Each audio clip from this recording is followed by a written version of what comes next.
నా పేరు రమాదేవి. అయితే పెళ్ళి అయిన తర్వాత సుష్మా అని పెట్టిండ్రు. చనిపోయిన వ్యక్తి మా తమ్ముడు సార్. నాకు ఇద్దరు తమ్ముళ్ళు, కౌల పిల్లలు.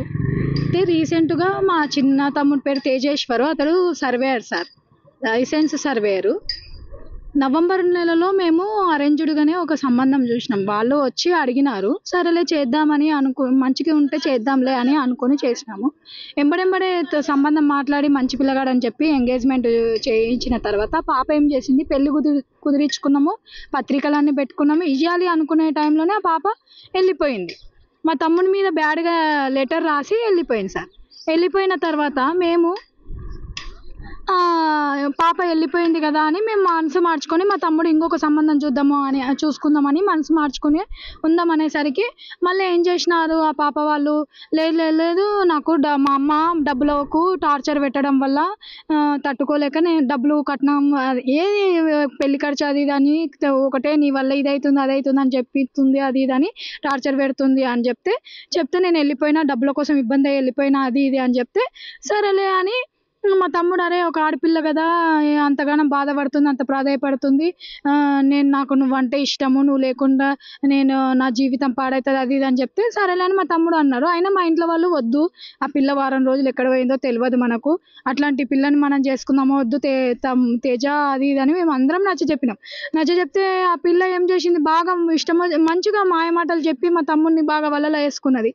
తండ్రి లేని దాని, రీసెంట్గానే మా అన్న కూడా చనిపోయినాడు, నాకు నువ్వు అది ఇది అని బాధపడి ఏడిస్తే మా తమ్ముడు, అరే ఆడపిల్ల కదా, ఆడపిల్ల జీవితం కదా పాడైపోయింది, డబ్బుల కోసం ఇబ్బంది పడిపోయిందని ₹1 కట్నం, ₹1 ఏం తీసుకోకుండా ఎదురు ఆ పాపకు బంగారు చైను, బంగారు పుస్తలు, బంగారు చైను డైలీ యూజ్ చేసుకోనికి చైన్ ఒక 3 లక్షల వరకు 4 లక్షల వరకు పెట్టి చేపించి పాపకు పెళ్లి ఖర్చు అన్ని చేసి బీచ్ పల్లిలో లేచిపోయి పెళ్లి చేసుకుందాం అనుకున్నాం. వాళ్ళ ఇంట్లో సభ్యులు అయితే అందరు రెడీగా ఉన్నారు, వాళ్ళ అమ్మ అందరు రెడీగా ఉన్నారు. తర్వాత తెలిసిన విషయం ఏంటంటే ఆ పాపకు బ్యాంకు మేనేజర్ అనేతోనో అఫైర్ ఉందన్న సంగతి తెలిసింది. తెలిసిన తర్వాత మా తమ్ముడుకి తెలుసో తెలియదో మాకు తెలియదు సార్. మేమైతే మా తమ్మునితోనే ఎన్నిసార్లు గొడవ పడిన, వద్దు తేజ, అట్లాంటి వ్యక్తి మనకు వద్దు తేజ అని అంటే, లేదక్క ఆ పిల్ల చాలా మంచిది, డబ్బులకు ఇబ్బంది అయిపోయిందని ఆ పిల్ల మాట్లాడిన మాటలు కాల్ రికార్డ్స్ అన్నీ వినిపించినారు. ఆయన కూడా ఆ పిల్ల మాయమాటలు చెప్తుంది, తేజ మనకు వద్దంటే కూడా వినలే, మీరు ఇట్లా చేస్తే నేను వెళ్ళిపోతా, నేను ఒక్కరిని లేచిపోయి పెళ్లి చేసుకుంటా, నేను ఒక ఆడపిల్లకు అన్యాయం చేయను అది ఇది అని చెప్తే సరేలే మా అని లేచిపోయి పెళ్లి చేసుకొని పోతే మా అమ్మ నాయన, అరే పిల్లగాడు పోతున్నాడు, మళ్ళీ మా పిల్లగాడు మాకు దూరం అయితే మేము ఉండలేమని చెప్పి మా పిల్లగాని తెచ్చి ఇంట్లో పెట్టుకున్నాం సార్. ఇంట్లో పెట్టుకుంటే మా తమ్ముడిని ఏం చేసిండ్రో తెలియదు సార్. మంగళవారం రోజు జూన్ 17వ తారీఖు సార్, కొలత అని డ్యూటీకి అని చెప్పి పోతే వానికి ఏం చేసిండ్రో 1 గంటల నుంచి స్విచ్ ఆఫ్ వచ్చింది. ఆ రోజు నుంచి నిన్న శనివారం రోజు వరకు మనిషి కనిపిస్తేనే లేడని పోలీసు వాళ్ళ కంప్లైంట్లు అవి ఇచ్చి మేమంతా వెతుకుతే నిన్న ఉదయం మాకు శవం అయితే కనిపించిండు సార్. పురుగులు పడిపోయినాయి, మనిషి పాడైపోయిండ్రు, చంపేసినారు సార్. కత్తి తీసుకొని కడుపులో ఓడిచినారు, కంఠం తెంపేసినారు సార్. ఎట్లా చేయాలి ఇట్లాంటి ఆడోళ్ళు? బ్యాంకు మేనేజర్తో అఫైర్ పెట్టుకుందంట సార్. ఆ బ్యాంకు మేనేజర్ మాటనే వినిపిస్తుంది, ఆయనకు ఏమో పిల్లలు లేరంట, వాడిని చేసుకుందాం అని అనుకుంటుందో మరి ఏమేమో మాకు క్లియర్గా అయితే ఇన్ఫర్మేషన్ తెలుస్తలేదు, వాళ్ళు ఎవరో కూడా తెలుస్తలేదు. కానీ నా తమ్ముడు ఎంత గుణవంతుడు, బుద్ధిమంతుడు, ఎంత మంచోడు సార్.